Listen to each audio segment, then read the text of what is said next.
everyone. Can you hear me? Oh, okay. Wow, it's very loud.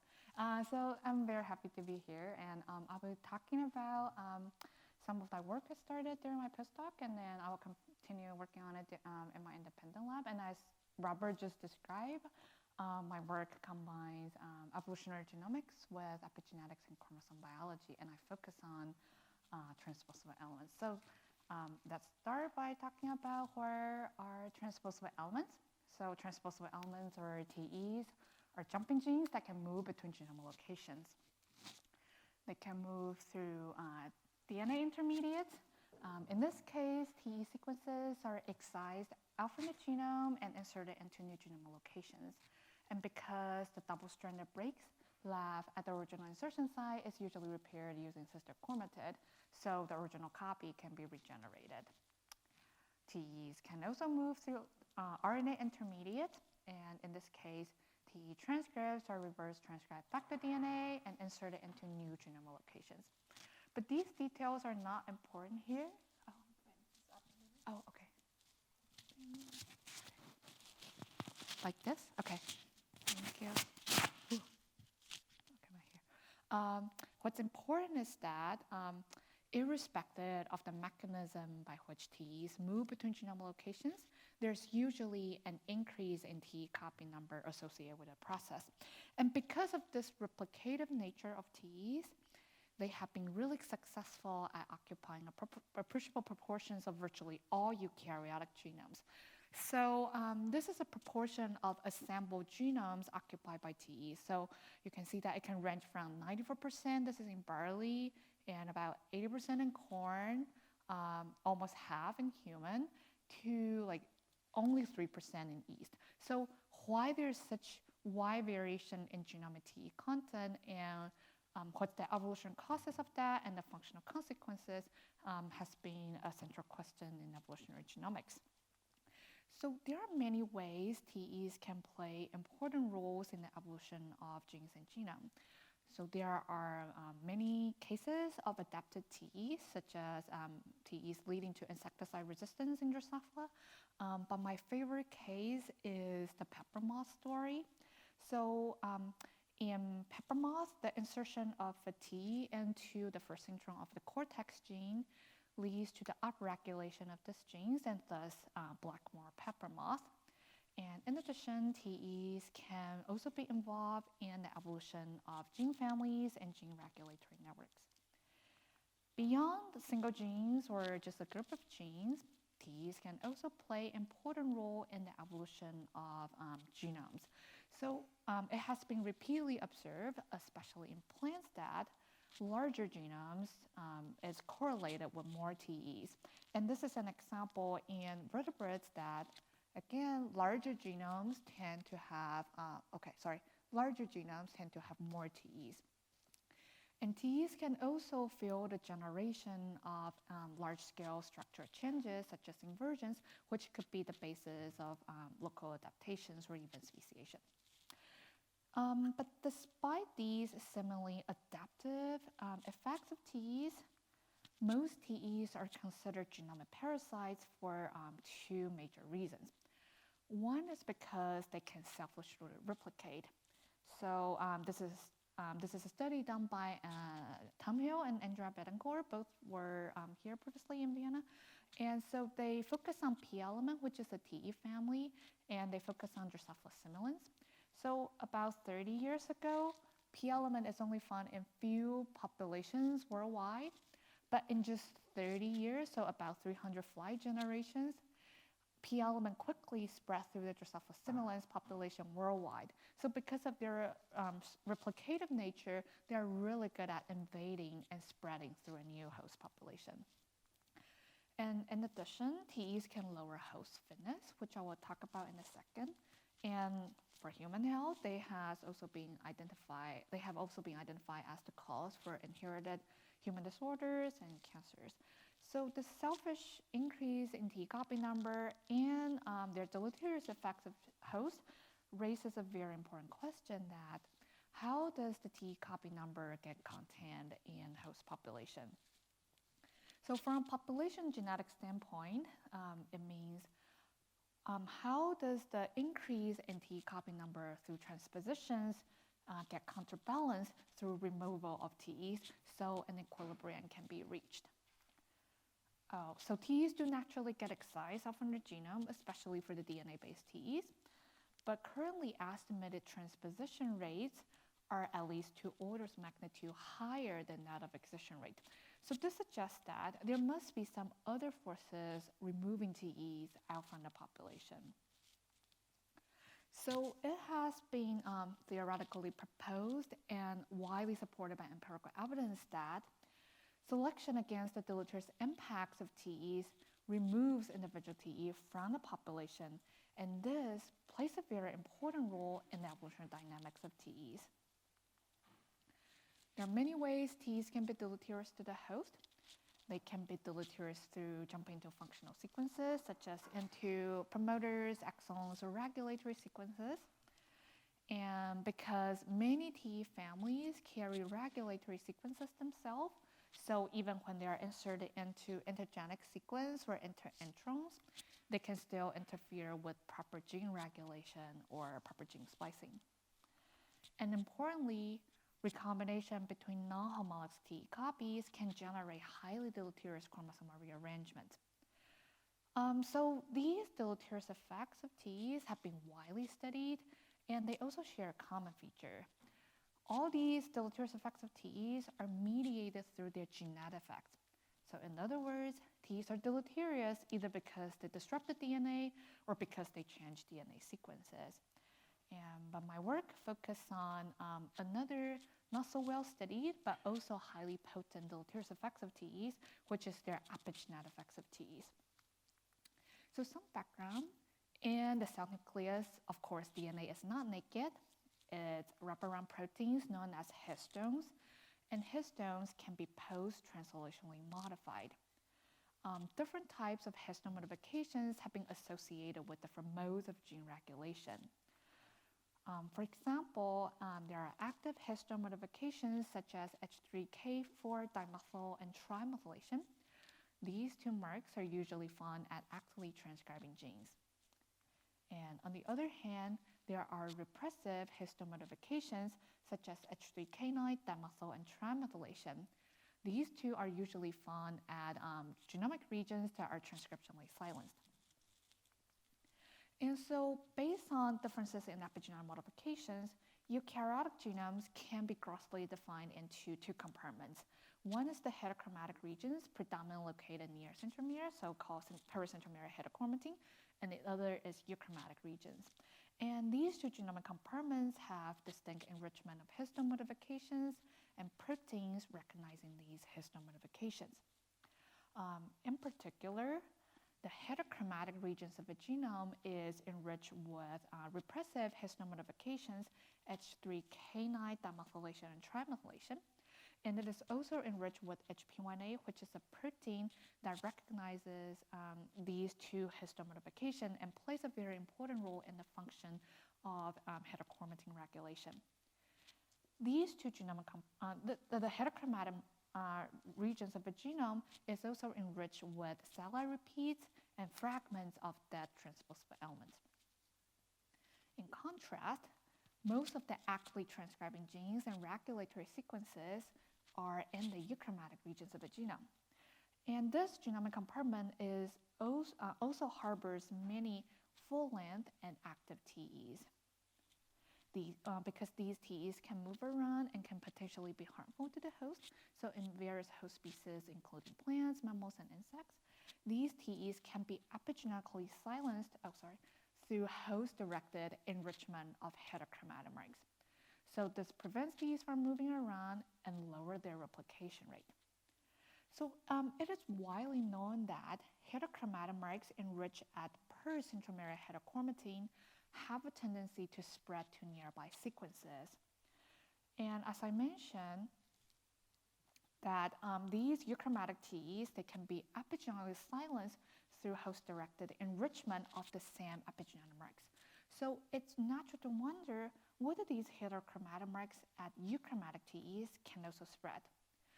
And because most of the transcribing genes and regulatory sequences are in the euchromatic regions of a genome, what if a TE is located near actively transcribing genes? Will this epigenetic, this spreading of heterochromatin marks from euchromatic TEs influencing the epigenetic states of neighboring protein coding genes? And if so, does that influence host fitness? So previously, I leveraged the great natural variation of TEs in Drosophila to answer these questions. So in Drosophila, many of you already know that TEs have a very skewed frequency spectrum.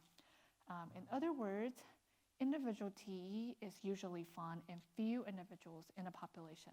So one can randomly select two genetically unrelated individuals and compare the epigenetic states of homologous sequences with and without a presence of a TE. So this offers a rare opportunity to perform natural experiments to identify the epigenetic effects of TEs. So previously, I used two inbred Drosophila melanogaster strands that have distinct TE insertion profiles, and then I perform ChIP-seq targeting H3K9 dimethylation using 4 to 8 hour embryos. So ChIP-seq is a technique that can quantify histone modifications on a genome-wide scale. And it's important to note that because, as I mentioned, the heterochromatic regions of a genome is already enriched with heterochromatin marks. So I do not want these regions to confine my analysis, so I only focus on euchromatic TEs. So just as a reminder that I'm comparing the enrichment level of heterochromatin marks, H3K9 dimethylation, between homologous sequences with and without the presence of a TE insertion. And it's pretty apparent from this graph that the presence of a TE insertion leads to much higher enrichment of heterochromatin marks at the flanking euchromatic sequences, which is shown as a red line, than the homologous sequence without a TE insertion. So for individual TE, I estimated 3 indexes. I estimated first whether it showed any spread of heterochromatin marks or not. And then I estimated the extent of the spread and the percentage of increase in heterochromatin mark enrichment due to the presence of a TE. And I found that surprisingly, more than half of the TEs can lead to at least 1 kb spread of heterochromatin marks to neighboring euchromatic sequences. And the spreading can extend beyond 20 kb, and there's an average 4.6 kb spread. And the presence of a TE can lead to up to 4-fold increase in heterochromatin mark enrichment, and there's an average 47% increase. And just as a reminder that these are not in the heterochromatic regions, these are in the euchromatic gene dense region, so these numbers are pretty impressive to me. And of course, I also look at their population frequencies, and I do find that TEs that lead to cis spreading of heterochromatin marks have lower population frequencies, suggesting they are under stronger selection being removed from the population. So of course, one will wonder what might be the functional consequences that cause differential selection against TE due to these cis spreading of heterochromatin marks. To answer that question, I jointly analyzed the epigenetic effects of TEs and the epigenetic states of neighboring protein coding genes. So I first categorized genes according to whether it is sitting next to a TE or not, and if there's a TE nearby, I ask whether the TE shows cis spreading of heterochromatin marks or not. And for the gene, I compare the epigenetic states of the 2 homologous sequences. To do so, I calculate a z-score, and a positive z-score would suggest that this allele, which is next to TE, would have higher enrichment of heterochromatin marks. So here again, the z-score is on the y-axis, and a positive z-score would suggest that the allele next to TE has higher enrichment of heterochromatin marks, which will fit the hypothesis that these cis spreading of heterochromatin marks from TEs can influence the epigenetic states of neighboring protein coding genes. And on the other hand, a negative z-score would suggest the opposite. So I found that for genes that are far away from TEs, they have a median z-score around 0, which is sort of expected, not too surprising.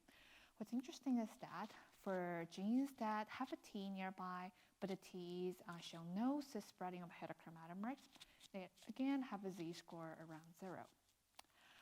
But for genes that have a T nearby and the T shows cis-spreading of heterochromatin marks, they have significantly larger z-scores than other genes in the genome.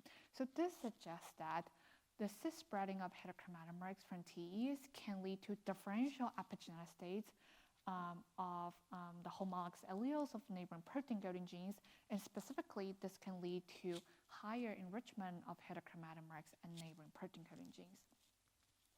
So now I'm going to talk about what could be the potential evolutionary consequences of this, the cis-spreading of heterochromatin marks from TEs.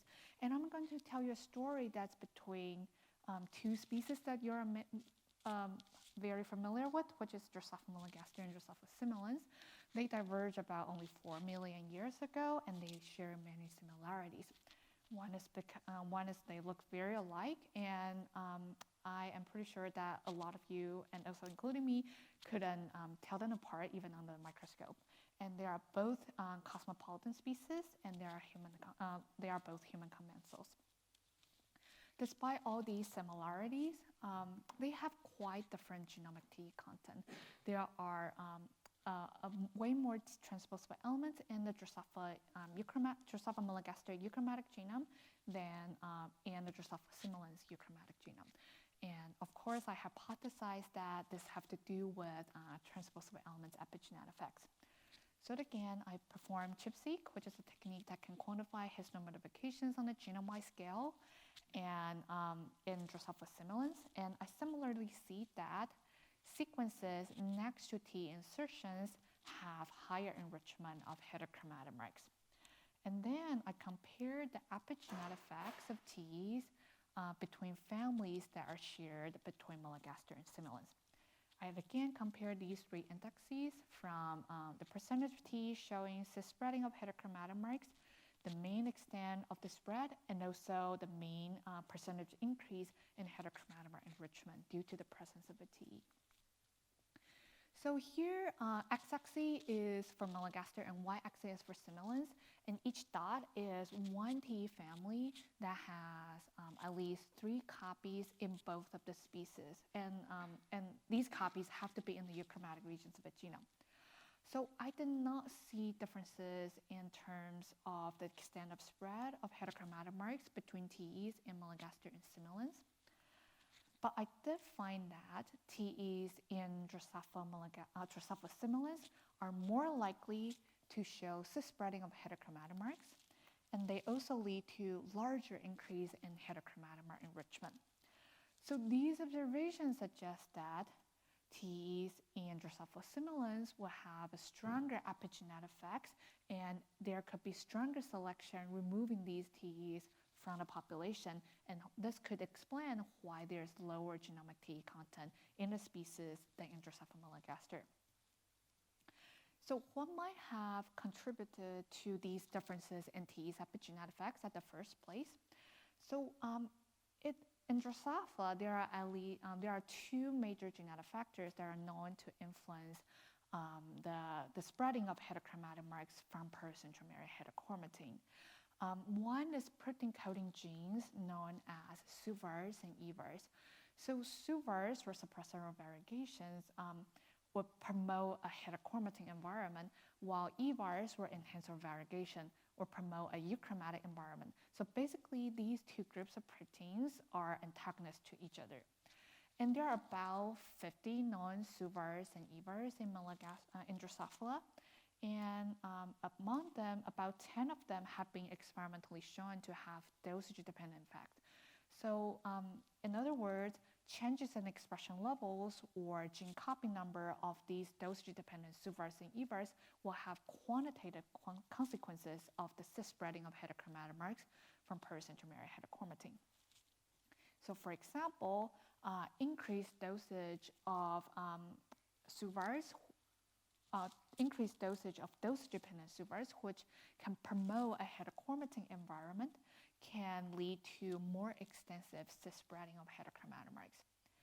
And in addition to protein-coding genes, it is also known that the amount of heterochromatic repeats in the genome can also influence the spreading of heterochromatin marks.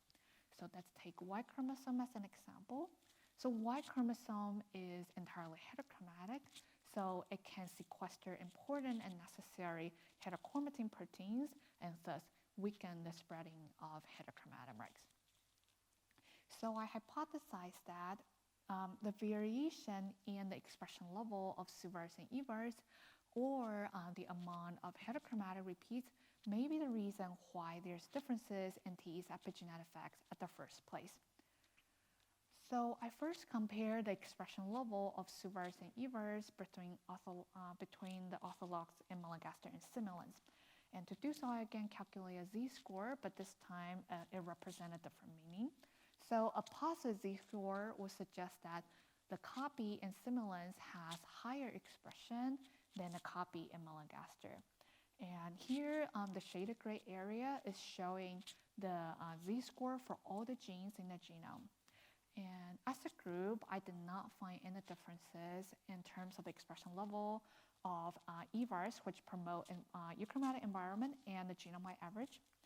But I did see that SUVAR proteins, which are the ones that promote a heterochromatic environment, tend to have higher expression in Drosophila simulans than in Drosophila melanogaster.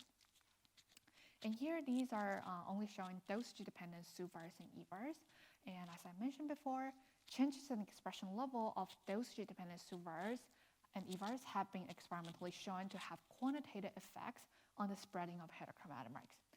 So most of the dosage-dependent SUVARs and EVARs have their z-score within 5 percentile and 95 percentile genome-wide, but there's a very apparent outlier here, which is SUVAR 39. It has a very large z-score from other genes in the genome that suggests that it has much higher expression in Drosophila simulans and in Drosophila melanogaster.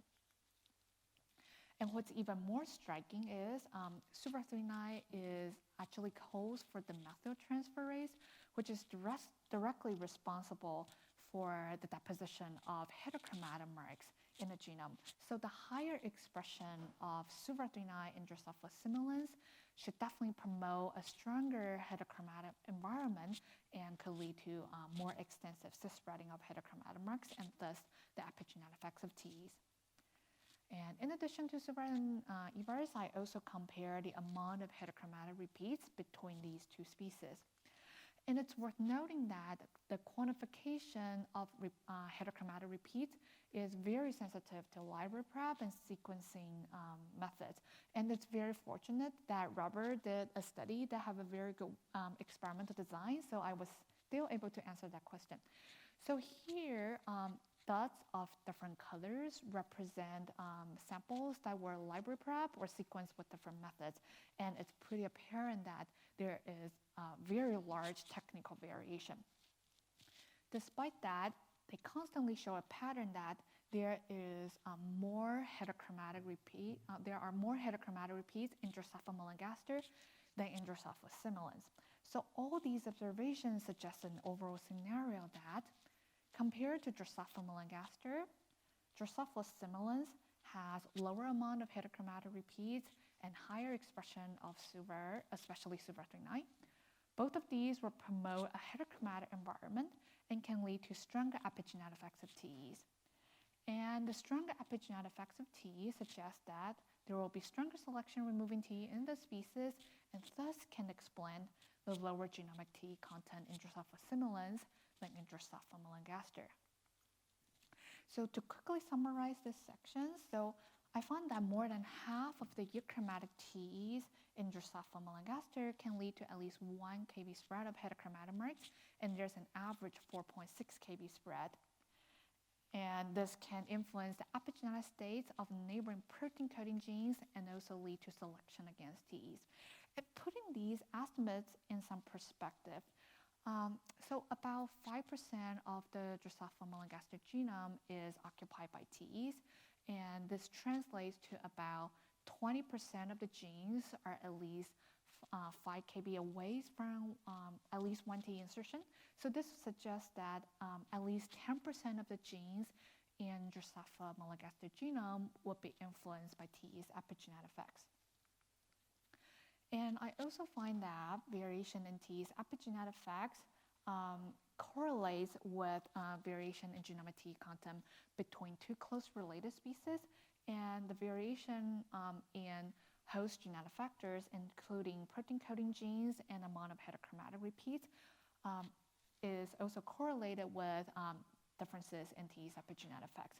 So this suggests a scenario that maybe host genetic environment could be the ultimate determinant of the evolutionary dynamics of T's between close related species. So what I've told you so far is transposable epigenetic effects along the linear chromosome, because the spreading of heterochromatin marks just spread along the chromosome. And with that, I would like to thank my collaborators, especially my postdoc advisor, Gary, who is a cell biologist, but because of his open-mindedness, so I was able to combine these two traditionally separated fields, like population genetics and evolutionary genomics, with epigenetics, and so have this new research directions. And I also want to thank people providing helpful discussions and my funding source. And also, I just started my lab very recently, so I'm still recruiting people. So if you're about to graduate and want to do a postdoc, you can get in touch with me. And I'm happy to take any questions you may have. Thank you.